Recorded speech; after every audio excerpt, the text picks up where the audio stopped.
കാര്യമിത്രത്തിലേക്ക് എല്ലാവർക്കും ഒരിക്കൽ കൂടി സ്വാഗതം. സൗദയാണ് കേട്ടോ. ശ്രീകൃഷ്ണ ഗോവിന്ദ ഹരേ മുരാരേ ഹേ നാഥ നാരായണ വാസുദേവ. ശ്രീകൃഷ്ണ ഗോവിന്ദ ഹരേ മുരാരേ ഹേ നാഥ നാരായണ വാസുദേവ. ശ്രീ ഗുരുവായൂരപ്പ ശരണം ഹരേ. ഇന്നത്തെ സത്സംഗത്തിലേക്ക് എല്ലാവർക്കും ഒരിക്കൽ കൂടി സ്വാഗതം. ഇന്ന് ഞാൻ ഉച്ചപൂജ തൊഴുതിട്ടില്ല. ഇന്ന് രാവിലെ ഉഷപൂജ തൊഴുതു. ഉഷപൂജ കൃഷ്ണനെ അനന്തകോടി നമസ്കാരം പറയുന്നു. ഒപ്പം കൃഷ്ണപാദമനുഷ്യം ഹൃദിഭാവയാമി, ഹരികൃഷ്ണപാദമനുഷ്യം ഹൃദിഭാവയാമി. ശ്രീ ഗുരുവായൂരപ്പന്റെ സന്തോഷത്തിലേക്കായിട്ട് വരണേ ഗുരുവായൂരപ്പ. ഇന്ന് ഉഷപൂജ കൃഷ്ണനായിരുന്നു. ഉഷപൂജയുടെ സമയത്ത് മുഖം മാത്രമേ ചന്ദനം ചാർത്തിയിട്ടുണ്ടാവുള്ളൂ കേട്ടോ. മുഖം ചന്ദനം ചാർത്തിയിട്ട് 3 മാലകൾ അണിഞ്ഞിട്ടുണ്ടായിരുന്നു ഗുരുവായൂരപ്പൻ. അതുപോലെ തന്നെ ഒരു കുഞ്ഞു പാവുമുണ്ട്, കസവുമുണ്ട് അരയിൽ ഇങ്ങനെ വെച്ചിട്ടുണ്ടായിരുന്നു. അത് പട്ടുകോണകം കാണാൻ പാകത്തിന് വെറുതെ ഒരു അരയിൽ ഒരു ഇടക്കെട്ട് കെട്ടിയതാട്ടോ. അതിൻ്റെ താഴെ ഒരു ചുവന്ന പട്ടുകൊണ്ട് വീണ്ടും ഒരു കെട്ടുണ്ടായിരുന്നു. പിന്നെ തിരുമുടിമാല ഉണ്ടായിരുന്നു, അതുപോലെ തന്നെ ഉണ്ടമാല ഉണ്ടായിരുന്നു. ഈ അലങ്കാരങ്ങളെല്ലാം ഉണ്ടായിരുന്നു ഉണ്ണികൃഷ്ണന്. നല്ല ഭംഗിയുള്ള ഉണ്ണികൃഷ്ണനായിരുന്നു. ഗോപി തിലകമൊക്കെ ചൂടിയിട്ട് ചാർത്തിയിട്ട് നല്ലോണം ചിരിച്ചുകൊണ്ടിരിക്കുന്ന ഉണ്ണികൃഷ്ണനായിരുന്നു. ഈ ഉണ്ണികൃഷ്ണന്റെ പാദത്തിൽ അനന്തകോടി നമസ്കാരം പറയുന്നു. എല്ലാ ദിവസവും ആ സമയത്ത് അങ്ങനെ തന്നെ ഉണ്ടാവുക കേട്ടോ. പട്ടിന്റെ കളറ് മാറിയിട്ടുണ്ടാവും. പിന്നെ വലത്തെ കയ്യിൽ കദളിപ്പഴവും ഇടത്തെ കയ്യിൽ ഓടക്കോളും പിടിച്ചുകൊണ്ടാണ് ഉണ്ടാവുക. ചില ദിവസങ്ങളിൽ ഈ ഓടക്കോളിന്റെ കൂടെ തന്നെ ഭഗവാൻ താമരപ്പൂ പിടിക്കാറുണ്ട്. അത്രയൊക്കെ വ്യത്യാസങ്ങളെ ഉണ്ടാകാറുള്ളൂ. എന്നാലും ആ സമയത്ത് കാണാൻ ഒരു പ്രത്യേക ഭംഗിയാണ് കേട്ടോ. ഇന്ന് കണ്ടതല്ലേ നാളെയും അതുപോലെയല്ലേ എന്നൊരിക്കലും നമുക്ക് തോന്നില്ല. പ്രതിനിമിഷ നവീനനാണ് നമ്മുടെ ഉണ്ണികൃഷ്ണൻ. എന്തായാലും ആ ഉണ്ണികൃഷ്ണന്റെ പാദത്തിൽ നമസ്കരിച്ചുകൊണ്ട് നമുക്ക് ഇന്നത്തെ സത്സംഗം തുടങ്ങാം അല്ലേ. ഇന്നലെ അധികം പേരും എൻ്റെ പനി മാറിയോ വിവരങ്ങളൊക്കെ അന്വേഷിക്കാല്ലാതെ ചോദ്യങ്ങൾ ഉണ്ടായിരുന്നില്ല. അപ്പോൾ ചോദിച്ചവർക്കുള്ള മറുപടി പറയാം അല്ലേ. മഞ്ജു പി എന്നൊരു ഭക്ത ചോദിച്ചിട്ടുണ്ട്, സവിത മുൻപ് പറഞ്ഞിട്ടുള്ള പൂന്താനം കൊള്ളക്കാർ ആക്രമിക്കാൻ വന്നപ്പോൾ ചൊല്ലിയ യാത്വര ദ്രൗപദി എന്ന ആ ശ്ലോകം ഒന്നുകൂടി പറയുമോ എന്നാണ്. യാത്വര ദ്രൗപദി ത്രാണേ യാത്വര ഗജരക്ഷണേ മയ്യാർത്തേ കരുണാ സിന്ധോ യാത്വര ആയതൊട്ട് പറയാട്ടോ. യാത്വര ദ്രൗപദി ത്രാണേ യാത്വര ഗജരക്ഷണേ മയ്യാർത്തേ കരുണാ സിന്ധോ സാത്വര ക്വ ഗദാഹരേ. സാത്വര ക്വ ഗദാഹരേ. അതായത് ദ്രൗപദിയെ രക്ഷിക്കാൻ എന്തൊരു ധൃതിയായിരുന്നു ഭഗവാന്. അതുപോലെ തന്നെ ഗജരക്ഷണി, ആനയെ രക്ഷിക്കാൻ, അതായത് നമ്മുടെ ഗജേന്ദ്ര മോക്ഷം കഥയാണ് അവിടെ അനുസ്മരിച്ചിരിക്കുന്നത്. ഒരാനയെ രക്ഷിക്കാൻ എന്തൊരു ത്വരയായിരുന്നു ഗുരുവായൂരപ്പന്. എന്നെ രക്ഷിക്കാൻ മയ്യാർത്തേ കരുണാ സിന്ധോ ത്വര ക്വ ഗദാഹരേ. എന്നെ രക്ഷിക്കാൻ മാത്രം ഭഗവാന് വളരെയധികം സാവധാനമാണല്ലോ, അല്ലെങ്കിൽ എന്നെ രക്ഷിക്കാത്തത് എന്താണ് എന്നാണ് ചോദ്യം. ഈ ഒരു ചോദ്യം നമ്മുടെ എല്ലാവരുടെ ഉള്ളിലും എപ്പോഴും വരാറുള്ളതാണ് അല്ലേ. എന്നെ മാത്രം ഗുരുവായൂരപ്പൻ കാണുന്നില്ല അല്ലെങ്കിൽ കേൾക്കുന്നില്ല. നമുക്ക് ആ ഗുരുവായൂരപ്പന്റെ ശക്തിയില് പവറിൽ ഒട്ടും വിശ്വാസക്കുറവില്ല അല്ലെ. നമുക്ക് നല്ലോണം വിശ്വാസമുണ്ട്, ഭഗവാന് നല്ല കഴിവുണ്ട്, യോഗേശ്വരനാണ് ഭഗവാൻ, വിചാരിച്ച എന്തും സാധിക്കും. പക്ഷെ നമ്മളെ മാത്രം ഭഗവാൻ അങ്ങനെ കൺസിഡർ ചെയ്യണില്ല. അങ്ങനെ ഒരു തോന്നൽ നമ്മളെല്ലാവർക്കും ഇല്ലേ. പക്ഷെ അങ്ങനെ ഒരു തോന്നലിൻ്റെ ഒന്നും ആവശ്യമില്ല കേട്ടോ. നമ്മുടെ ഉണ്ണികൃഷ്ണനാണ് എപ്പോഴും നമ്മളെ കേൾക്കുന്നുണ്ട്. നമ്മളെ കേൾക്കാതിരിക്കാൻ നമ്മുടെ ഉണ്ണിക്ക് സാധിക്കേ ചെയ്യില്ല. എങ്ങനെയാണെന്നറിയോ, നമ്മളെല്ലാവരും അമ്മമാരാണ്, അല്ലെങ്കിൽ നമുക്ക് എല്ലാവർക്കും അമ്മയുണ്ട്. അപ്പോൾ ഈ അമ്മേ കുട്ടികൾ വിളിക്കുമ്പോൾ കുറേ പ്രാവശ്യം വിളിച്ചാൽ ഞാൻ ചോദിക്കും, എന്താണ് വേണ്ടത് അമ്മയ്ക്ക്, എത്ര നേരമായി വിളിക്കുന്നു എന്നൊക്കെ ചോദിച്ച് ഞാൻ ദേഷ്യപ്പെടാറുണ്ട്. പക്ഷെ ആ ഒരു അമ്മയെ വിളി ഇല്ലാതിരുന്നാലോ എന്തൊരു സങ്കടാവൂലേ. അതേപോലെ തന്നെയാണ് ഗുരുവായൂരപ്പനും. എപ്പോഴും നമ്മളിങ്ങനെ അമ്മയെ വിളിക്കണ പോലെ ഗുരുവായൂരപ്പ വിളിക്കുമ്പോൾ ഗുരുവായൂരപ്പൻ ചോദിക്കും, എന്താ വേണ്ടത്, എന്താ നിന്റെ പ്രശ്നം, എന്താ നിനക്ക് വേണ്ടത് എന്ന് ചോദിക്കും. നമ്മൾ വിളിക്കാതിരിക്കുന്നതിലല്ല ഭഗവാന്റെ സന്തോഷം, നമ്മൾ എപ്പോഴും വിളിക്കുന്നതിലാണ് ഉണ്ണികൃഷ്ണന്റെ സന്തോഷം. നമ്മളെ കേട്ടില്ലെങ്കിൽ ആരെ കേൾക്കുക, ഇങ്ങനെയൊന്ന് ചിന്തിച്ചു നോക്കൂ. അടുത്തതായിട്ട് സതേച്ചി നമസ്കാരം.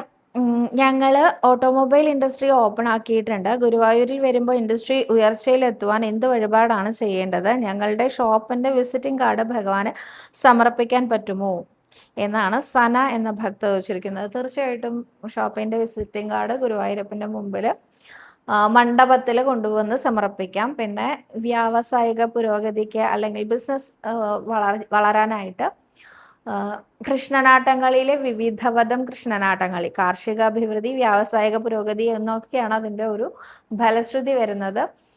വിവിധവതം കൃഷ്ണനാട്ടങ്ങളി ചീട്ടാക്കാം. ഇതൊന്നും അല്ലെങ്കിൽ ഗുരുവായൂരപ്പനെ കൂടി പാർട്ട്ണർഷിപ്പിൽ ചേർത്തോളൂ. എന്നിട്ട് കിട്ടുന്നതിൽ നിന്ന് ഗുരുവായൂരപ്പനെ എന്ന് പറഞ്ഞൊരു വിഹിതം മാറ്റി വെച്ചോളൂ. അതെന്ത് ചെയ്യണം എന്നുള്ളത് നിങ്ങളുടെ ഇഷ്ടമാണ്. പണമായിട്ട് ഇവിടെ കൊണ്ടുവന്ന് സമർപ്പിക്കാൻ താല്പര്യമില്ലാത്തവരുണ്ടെങ്കിൽ ഏതെങ്കിലും തരത്തിലുള്ള വഴിപാട് ചെയ്താൽ മതി. എല്ലാ മാസവും മുടങ്ങാതെ ഏതെങ്കിലും ഒരു വഴിപാട് ചെയ്താൽ മതി. എല്ലാ മാസവും വരാത്തവരാണ് ഞങ്ങൾ അപ്പോൾ എന്താ ചെയ്യുക എന്നുള്ള ചോദ്യമൊന്നും വേണ്ട കേട്ടോ. നമുക്ക് ഓൺലൈനായിട്ടും ബുക്ക് ചെയ്യാൻ സാധിക്കും. ദേവസ്വത്തിൻ്റെ ഒഫീഷ്യൽ വെബ്സൈറ്റിലൂടെ ഓൺലൈനിലായിട്ടും നിങ്ങൾക്ക് ബുക്ക് ചെയ്യാൻ പറ്റും കേട്ടോ. അടുത്തതായിട്ട് ശൈല വെബിൻ എന്ന ഭക്തയാണ് പറഞ്ഞിരിക്കുന്നത്. ഹരേ കൃഷ്ണ, നമസ്കാരം സവിത. സന്തോഷം കണ്ടപ്പോൾ സവിത ഉണ്ണികൃഷ്ണനെ ഞങ്ങൾക്ക് കിട്ടണേ എന്ന് പ്രാർത്ഥിക്കുന്ന ആ ശ്ലോകം ഒന്ന് എഴുതിയിടാമോ? പിന്നെ നമ്മൾ വലം വയ്ക്കുമ്പോൾ നമുക്ക് ശ്രീകൃഷ്ണനെയും സുബ്രഹ്മണ്യ സ്വാമിയെയും തൊഴുത് അവിടെ നമസ്കരിക്കാൻ സാധിക്കുമോ എന്ന് പറയുമോ പ്ലീസ് എന്നാണ് ചോദിച്ചിരിക്കുന്നത്. ഞാൻ ഇന്നലെ തൊഴാൻ പോകുക പറഞ്ഞിട്ട വീഡിയോയിൽ ഭഗവതി അമ്മയുടെ അടുത്തെത്തുമ്പോൾ നമ്മൾ ഉണ്ണികൃഷ്ണനെ കിട്ടാൻ വേണ്ടി പ്രാർത്ഥിക്കുക എന്ന് പറഞ്ഞിരുന്നു. അത് നമസ്തേ ത്വാംബികേ ഭീഷണം സുസന്ധാനയുതാം ശിവം ഭൂയാൽ പദർമേ ഭഗവാൻ കൃഷ്ണസ്തദനു മോദിതാം എന്നാണ്. അതായത് അംബിക ദേവിയെ, പാർവതി ദേവിയെ കണ്ടു തൊഴാനായിട്ട് രുക്മിണിയുടെ സ്വയംവരത്തിൻ്റെ അന്ന് ശ്രീകൃഷ്ണൻ ഭഗവാൻ ശ്രീ ഗുരുവായൂരപ്പൻ രുക്മിണി ദേവിയെ പരിണയിക്കുന്ന ആ ഒരു ദിവസത്തിൽ പാർവതി ദേവിയെ കാണാൻ പോകലുണ്ട്, തൊഴാൻ പോകലുണ്ട്. ആ പാർവതി ദേവിയുടെ മുമ്പിൽ നിന്ന് രുക്മിണി ദേവി പ്രാർത്ഥിക്കുന്നതാണ് നമസ്തേ ത്വാംബികേ ഭീഷണം സുസന്താനയുധാം ശിവാം ഭൂയർഭദ്രമേ ഭഗവാൻ കൃഷ്ണസ്തദനു മോദത. ഭഗവാൻ ശ്രീകൃഷ്ണനെ പതിയായി ലഭിക്കാൻ അമ്മയുടെ അനുഗ്രഹം തരണേ എന്നാണ് പ്രാർത്ഥിച്ചിരുന്നത്. ആ ഒരു പ്രാർത്ഥനയാണ് ഭഗവതി അമ്മയുടെ മുമ്പിൽ പ്രാർത്ഥിക്കാറുള്ളത്. ഇത് മാത്രമല്ല കേട്ടോ, ഗോപികമാരും പണ്ട് ഇങ്ങനെ പ്രാർത്ഥിച്ചിട്ടുണ്ട്. കാർത്തിയായനി മഹാമായി മഹായോഗിന്യധീശ്വരി നന്ദഗോപസുതം ദൈവം പദ്യമേ കുരുതീം നമ എന്ന് പറഞ്ഞിട്ട്.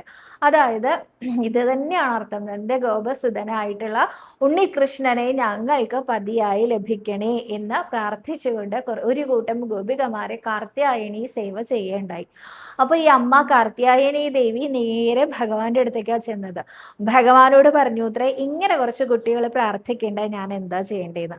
ഭഗവതി അമ്മയോട് ഭഗവാൻ പറഞ്ഞു, ഒന്നും ചെയ്യേണ്ട, ഞാൻ ചെയ്തോളാം എന്ന്. അങ്ങനെയാണ് ഭഗവാനെ പതിയായി ലഭിച്ചത് എന്ന് പറയാറുണ്ട്. ഇതേമാതിരി തന്നെ പണ്ട് സ്യമന്തകം കഥയിൽ പറയുന്ന സമയത്ത് ആചാര്യൻ പറയാറുണ്ട്, പണ്ട് സ്യമന്തകം അന്വേഷിച്ചു പോയ ഭഗവാൻ ഗുഹാപ്രവേശം നടത്തി. അതായത് ജാമ്പവാന്റെ ഗുഹയുടെ അകത്തേക്ക് പോയി. അതിനുശേഷം ജാമ്പവാനായിട്ട് ദ്വന്ദ്വ യുദ്ധത്തിൽ ഏർപ്പെട്ടു. ദ്വാരകയിലെ തിരിച്ചെത്താതിരുന്ന ഭഗവാൻ പോയിട്ട് അനേകം ദിവസമായി എന്നുള്ളത് കൊണ്ട് ഭഗവാനെ തിരിച്ചു കിട്ടാനും ഭദ്രകാളി സേവയാണത്രേ ദ്വാരകാവാസികൾ അന്ന് അനുഷ്ഠിച്ചത്. അപ്പൊ ഭഗവതിയോട് പ്രാർത്ഥിച്ചാൽ എന്താ ഉണ്ടാവുക? ഭഗവാനെ കിട്ടും. അതാ ഉണ്ടാവുക എന്ന് ആചാര്യൻ പറയാറുണ്ട് കേട്ടോ. അപ്പോൾ ഭഗവതി അമ്മയുടെ മുമ്പിൽ പോയി നമ്മൾ വേറെ ഒന്നും പ്രാർത്ഥിക്കേണ്ട. എനിക്ക് എൻ്റെ ഉണ്ണികൃഷ്ണനെ തരണേ എന്ന് പ്രാർത്ഥിച്ചാൽ മതി. എനിക്ക് മഹാപ്രഭു ആണെങ്കിൽ നിങ്ങൾക്ക് നിങ്ങളുടെ ഉണ്ണികൃഷ്ണനായിരിക്കാം, നിങ്ങളുടെ കൂട്ടുകാരനായിരിക്കാം, സഹോദരനായിരിക്കാം, മകനായിരിക്കാം, ആരാണെങ്കിലും ആ ഉണ്ണിയെ എനിക്ക് ഇങ്ങോട്ട് തരണേ എൻ്റെ അമ്മയെന്ന് പ്രാർത്ഥിച്ചാലുണ്ടല്ലോ എല്ലാം ശുഭം അല്ലേ. പിന്നത്തെ ചോദ്യം ശൈല ചേച്ചിയുടെ, നമ്മുടെ നാലമ്പലത്തിനകത്ത് ശ്രീകൃഷ്ണന്റെയും സുബ്രഹ്മണ്യ സ്വാമിയുടെയും അവിടെ നമസ്കരിക്കാൻ പറ്റുമെന്ന്. തിരക്കിനനുസരിച്ച് മാത്രം ചെയ്തോളൂ കേട്ടോ. നല്ല തിരക്കുള്ള ദിവസമാണെങ്കിൽ അവിടെ നമ്മൾ തൊട്ട് തൊഴുതാൽ മതി. ഞാൻ എവിടെ പോകുമ്പോഴും തൊഴുത് നമസ്കരിച്ചോളൂ എന്ന് പറയണ്ടെച്ചാലും തൊട്ട് തൊഴുതാൽ മതി. കാരണം നല്ല തിരക്കുള്ള സമയത്ത് നമ്മൾ അതിൻ്റെ നടുവിൽ പോയി അങ്ങോട്ട് നമസ്കരിച്ചാൽ എത്ര ബുദ്ധിമുട്ടുണ്ടാവില്ലേ ആളുകൾക്ക്. ഇവിടെ ഗണപതിയെ തൊഴാൻ വരുന്ന സമയത്താണ് എനിക്ക് ശരിക്കും തോന്നാറുള്ളത്, നമ്മുടെ ഉണ്ണി ഗണപതിയുടെ മുമ്പിൽ വളരെ ലിമിറ്റഡ് ആയിട്ടുള്ള സ്പേസേ ഉള്ളൂ അല്ലേ, വളരെ കുറഞ്ഞ സ്ഥലമേ ഉള്ളൂ. ആ കുറഞ്ഞ സ്ഥലത്ത് നിന്നുകൊണ്ട് പേഴ്സ് തുറന്ന് അതിൽ നിന്ന് ഏറ്റവും മുഷിഞ്ഞ നോട്ട് നോക്കി, ഏറ്റവും ചെറിയ നോട്ട് നോക്കി, അങ്ങനെയാണല്ലോ അമ്പലത്തിൽ കൊടുക്കുക, എന്ന് അതിന്ന് തപ്പിയെടുത്ത് അവിടെ നടയിൽ വെച്ച് ആ പ്രസാദം വാങ്ങാൻ നിൽക്കുന്ന ആൾക്കാരെ കാണുമ്പോൾ നല്ലോണം ദേഷ്യം വരാറുണ്ട്. നിങ്ങൾ എത്ര തുക വേണമെങ്കിലും നിക്ഷേപിച്ചോളൂ, അത് നിങ്ങളുടെ ഇഷ്ടമാണ് കേട്ടോ. മുഷിഞ്ഞ നോട്ട് എന്നൊക്കെ ഉള്ളത് ഞാൻ പറഞ്ഞു എന്നേ ഉള്ളൂ. അങ്ങനെ അല്ലാത്തവരും അനേകം പേരുണ്ട്. എന്തായാലും നിങ്ങൾ ആ തുക കയ്യിൽ മടക്കി ഒതുക്കി കയ്യിൽ പിടിക്കുക. അവിടെ ഒന്ന് ചേർന്ന് നിന്ന്, ആ ശ്രീകോവിലിനോട് ചേർന്ന് നിന്ന് ഒതുങ്ങി നിന്ന് അതവിടെ വെച്ച് ആ പ്രസാദം വാങ്ങാൻ ശ്രമിക്കൂ. ആ പ്രസാദം വാങ്ങിയ ഉടനെ തന്നെ അവിടെ നിന്ന് തന്നെ തൊടാൻ ശ്രമിക്കാതെ കുറച്ച് മാറി നിന്ന് മറ്റുള്ളവർക്ക് ബുദ്ധിമുട്ട് വരില്ല എന്ന് ഉറപ്പുവരുത്തിയതിന് ശേഷം നിന്ന് തൊടൂ. കാരണം എന്താ വെച്ചാൽ ഇങ്ങനെ നിന്ന് തൊടുന്ന ആൾക്കാരുടെ അടുത്ത് സാധാരണ നമ്മൾ ഭക്തജനങ്ങൾ പറയാണ് നടക്കൂന്നോ നീങ്ങൂന്നോ ഒക്കെ പറഞ്ഞു കഴിഞ്ഞാൽ അവർ നമ്മളെ നല്ലോണം ആക്ഷേപിക്കും. അത് നിങ്ങളാരാ ഇതൊക്കെ പറയാൻ എന്നുള്ള ഭാവത്തിൽ നമ്മളെ തുറച്ചു നോക്കിയെങ്കിലും ചെയ്യാതിരിക്കില്ല. പക്ഷേ നമ്മളിത് പറയുന്നത് നമ്മുടെ നിവർത്തികേടുകൊണ്ടാണ്, നമുക്ക് അപ്പുറത്തേക്ക് കടക്കാൻ പറ്റാത്തത് കൊണ്ടാണ്. അത് അവർ മനസ്സിലാക്കില്ല, അവർക്ക് ദേഷ്യം വരും അങ്ങനെ പറയുമ്പോൾ. അപ്പോൾ നമ്മൾ അങ്ങനെ മറ്റുള്ളവർക്ക് ബുദ്ധിമുട്ടാവരുത് എന്ന് നമ്മളൊന്ന് നിശ്ചയിച്ചാൽ ഒരു ബുദ്ധിമുട്ടും ഉണ്ടാവില്ല. അപ്പൊ ശൈലജ ചേച്ചിക്ക് അവിടെ നമസ്കരിക്കാൻ പറ്റും, തീരെ ആള് കുറവാണെങ്കിൽ. അല്ല, നല്ലോണം ആൾക്കാർ അവിടെ ഉണ്ടെങ്കിൽ തൊട്ട് തൊഴുതോളൂ കേട്ടോ.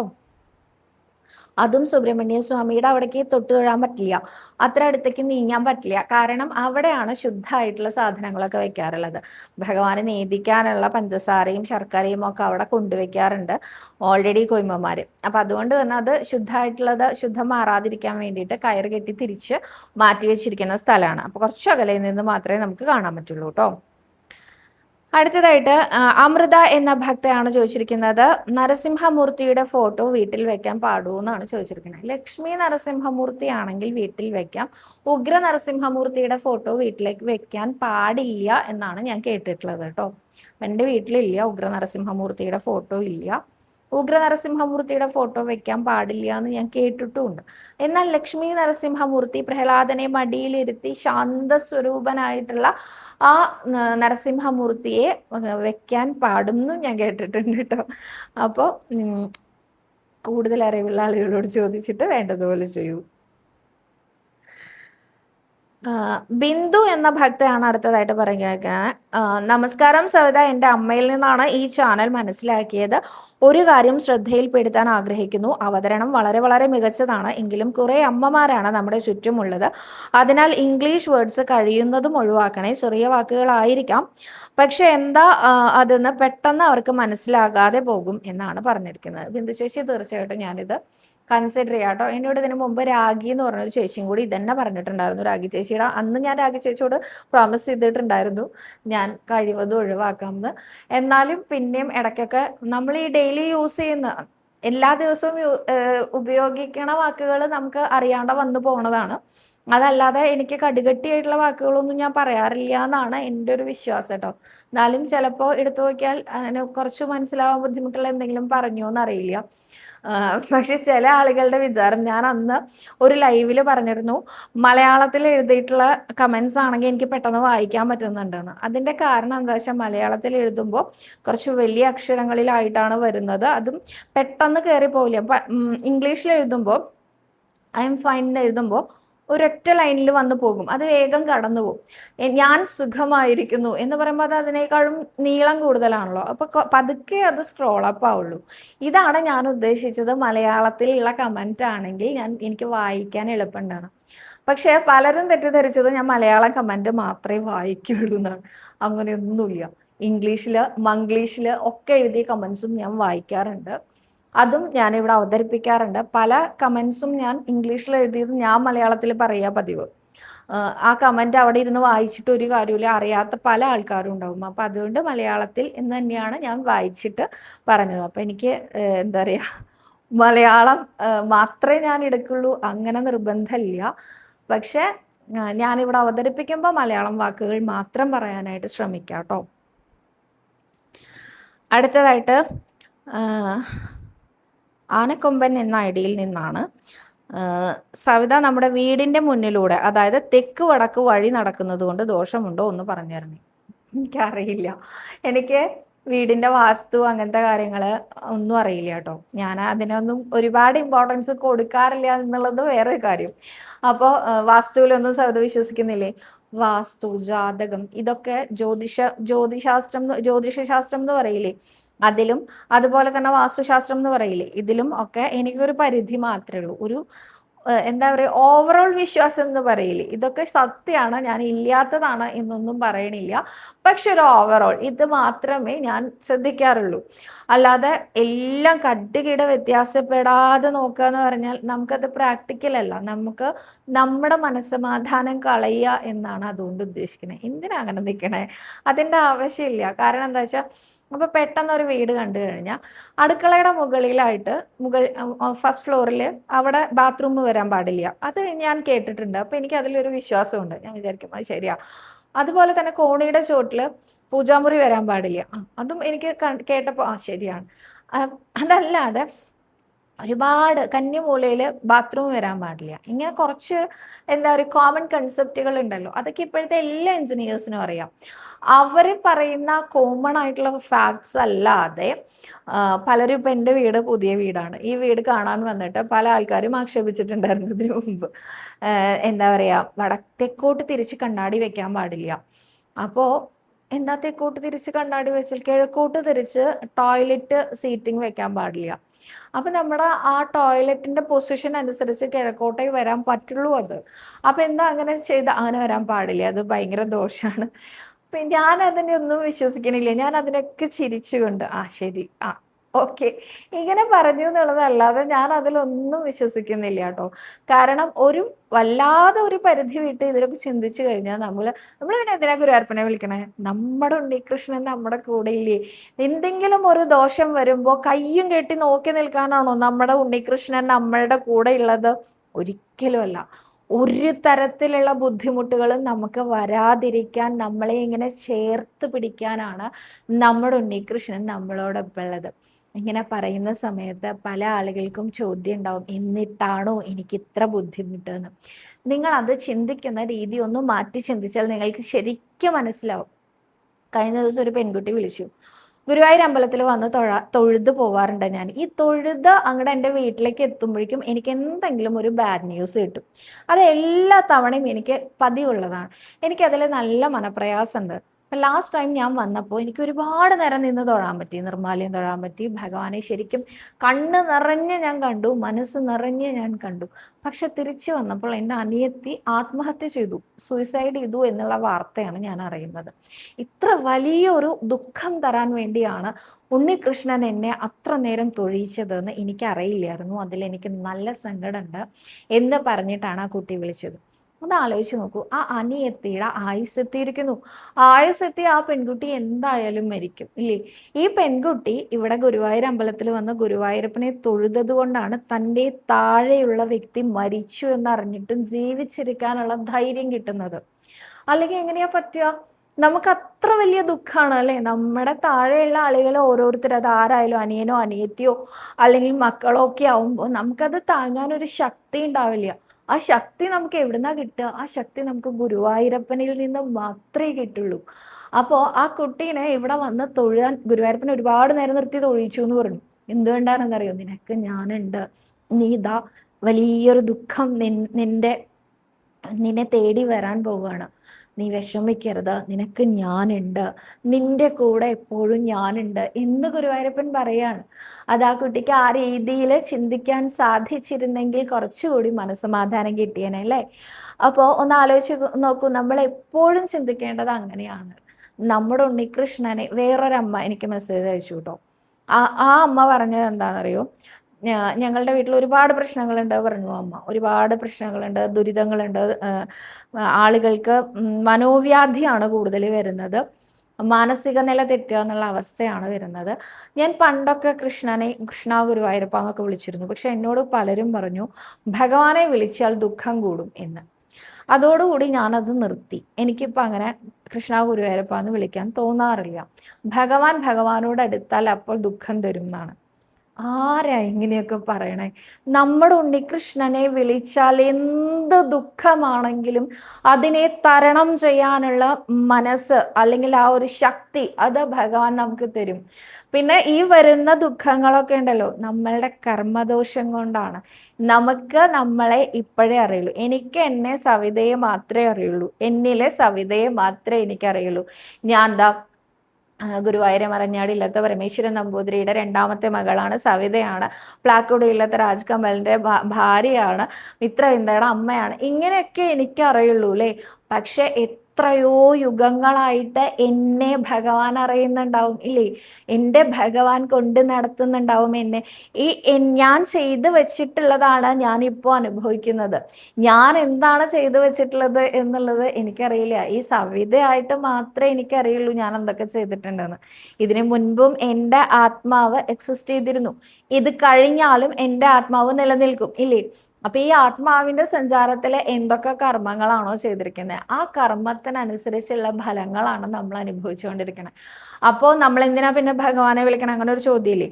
ഇങ്ങനെ കർമ്മഫലം അനുഭവിക്കാനാണെങ്കിൽ നമ്മൾ എന്തിനാ ഭഗവാനെ വിളിക്കണേ? തെറ്റുകൾ ചെയ്യാതിരിക്കാനാണ് നമ്മൾ ഭഗവാനെ വിളിക്കുന്നത്. ചെയ്തു പോയ തെറ്റിന്റെ ആ ഒരു ശിക്ഷയിലെ ഇളവ് ലഭിക്കാനാണ് നമ്മൾ ഭഗവാനെ വിളിക്കുന്നത്. എന്തൊക്കെ ശിക്ഷയാണോ നമുക്ക് ഓരോ ജന്മത്തും കിട്ടുന്നത്, ആ ശിക്ഷയെ ധൈര്യപൂർവ്വം നേരിടാൻ വേണ്ടിയാണ് നമ്മൾ ഭഗവാനെ വിളിക്കുന്നത്. നോക്കൂ, ഗുരുവായൂരപ്പനെ വിളിക്കണ ഒരാളും ഗുരുവായൂരപ്പനെ വിളിക്കാത്ത ഒരാളും തമ്മിൽ 1000 ഡിഫറൻസ് ഉണ്ട്. നമ്മൾ കാണുന്ന സമയത്ത് തോന്നും അവർക്ക് ഭയങ്കര സുഖമാണ്, അവർ നല്ല സന്തോഷമായിട്ടാണ് ജീവിക്കുന്നത്. അല്ല, അത് അവരുടെ ആത്മാവിൻ്റെ ഡെപ്പോസിറ്റ് ആണ്. മുൻ ജന്മങ്ങളിൽ എപ്പോഴെങ്കിലും അവർ ചെയ്തു വെച്ച സൽക്കർമ്മത്തിന്റെ ഫലമാണ് അവർ അനുഭവിക്കുന്നത്. അപ്പൊ നമ്മൾ അനുഭവിക്കുന്നത് നമ്മുടെ ദുരിതം, നമ്മുടെ കഷ്ടപ്പാടുകൾ, അതെന്താ? അത് നമ്മൾ മുൻജന്മത്തിൽ ചെയ്തു വെച്ചിട്ടുള്ള ദുരിതവും കഷ്ടപ്പാടും ഒക്കെ തന്നെയാണ് തിരിച്ചു കൊണ്ടുവരുന്നത്. ഇത് അനുഭവിക്കാൻ, അല്ലെങ്കിൽ ഇതിന്റെ വേഗത കൂട്ടാൻ, വേഗം അനുഭവിച്ചത് തീർക്കണ്ടേ, എന്നിട്ട് നമുക്ക് സുഖാവേണ്ടേ, അതിനു വേണ്ടിയാണ് നമ്മൾ ഉണ്ണികൃഷ്ണനെ വിളിക്കുന്നത്. മുറുക്കെ മുറുക്കെ മുറുക്കെ പിടിച്ചോളൂ. വേറൊരു ഗുണവും കൂടി ഉണ്ട് ഉണ്ണികൃഷ്ണനെ വിളിച്ച, ഒരാപത്തും ഭഗവാൻ വരുത്തില്ല നമുക്ക്. അത് ഉറച്ച് വിശ്വസിച്ചുകൊണ്ട് വിളിച്ചോളൂ. അപ്പോൾ ഇനി വരുന്ന എല്ലാ പ്രശ്നങ്ങളും അത് നമ്മുടെ കർമ്മഫലമാണ്. അത് അനുഭവിക്കാൻ ഭഗവാൻ നമ്മളെ യോഗ്യരാക്കും, പ്രാപ്തരാക്കും, ശക്തിയുള്ളവരാക്കും. ഇതും എൻ്റെ ജീവിതം വെച്ച് തന്നെയാണ് ഞാൻ പറയണേ. എൻ്റെ അച്ഛൻ മരിച്ചത് ഞാൻ വിദേശത്തുള്ളപ്പോഴാണ്. അപ്പോൾ തലേ ദിവസം വിളിച്ചിട്ട് സുഖല്ലേ കുട്ടി എന്ന് ചോദിച്ചിട്ട് സുഖായിരിക്കണോ അച്ഛ എന്ന് പറഞ്ഞ് ഞാൻ പിറ്റേ ദിവസം അച്ഛനില്ല എന്നറിഞ്ഞിട്ടാണ് കണ്ണു തുറക്കുന്നത്. അവിടെ നിന്ന് തനിച്ച് യാത്ര ചെയ്ത് ഗുരുവായൂർ എൻ്റെ അച്ഛൻ്റെ അടുത്തേക്ക് എത്താൻ എനിക്ക് സാധിച്ചു. അച്ഛനെ കണ്ട നിമിഷം ഞാൻ വീണു, ബോധരഹിതയായി വീണു. അപ്പോൾ എങ്ങനെയാണ് വിദേശത്ത് നിന്ന് ഫ്ലൈറ്റിൽ കയറി അവിടെ നിന്ന് കാറെടുത്ത് അവിടെ നിന്ന് വീട് വരെ എത്തണമെങ്കിൽ എനിക്ക് തന്നെ യാത്ര ചെയ്തൊരു പരിചയം പോലും ഇല്ലാത്ത ഞാൻ, വീടിന്ന് അമ്പലത്തു നിന്ന് വീട്ടിലേക്ക് എന്ന് പറയുന്ന ഞാൻ എങ്ങനെയാണ് തനിച്ച് യാത്ര ചെയ്ത് ഇവിടം വരെ എത്തിയത്? ആ ശക്തി ആരാണ് എനിക്ക് തന്നത്? അത് ഗുരുവായൂരപ്പനാണ് തന്നത്. എൻ്റെ അച്ഛൻ അന്നത്തെ ദിവസം ഇല്ലാതാവുന്ന ഗുരുവായൂരപ്പനറിയാം. ഞാൻ തനിച്ച് യാത്ര ചെയ്യേണ്ടതായി വരുന്ന ഗുരുവായൂരപ്പനറിയാം. ഗുരുവായൂരപ്പൻ എൻ്റെ കൂടെ ഉള്ളതുകൊണ്ടാണ് എനിക്ക് ഇവിടം വരെ എത്താൻ പറ്റിയത്. ഇതാണ് ഭഗവാനെ വിളിച്ചാലത്തെ ഗുണം. നമ്മളുടെ ജീവിതത്തിനെ സുഗമമാക്കാനാണ് നമ്മുടെ ഉണ്ണികൃഷ്ണനുള്ളത്. അപ്പോൾ എല്ലാവരും ഭഗവാനെ ഉള്ളറിഞ്ഞ് മനസ്സറിഞ്ഞ് വിളിച്ചോളൂ. ശ്രീ ഗുരുവായൂരപ്പൻ നമ്മൾ എല്ലാവരെയും ശക്തിയുള്ളവരാക്കി തീർക്കട്ടെ, എല്ലാ പ്രശ്നങ്ങളിൽ നിന്നും രക്ഷിക്കട്ടെ. സർവരോഗ വിനാശന, സർവപാപ വിനാശന, സർവദുഃഖ വിനാശന, സർവസൗഖ്യപ്രദായക ശ്രീ ഗുരുവായൂരപ്പ ശരണം ഹരേ.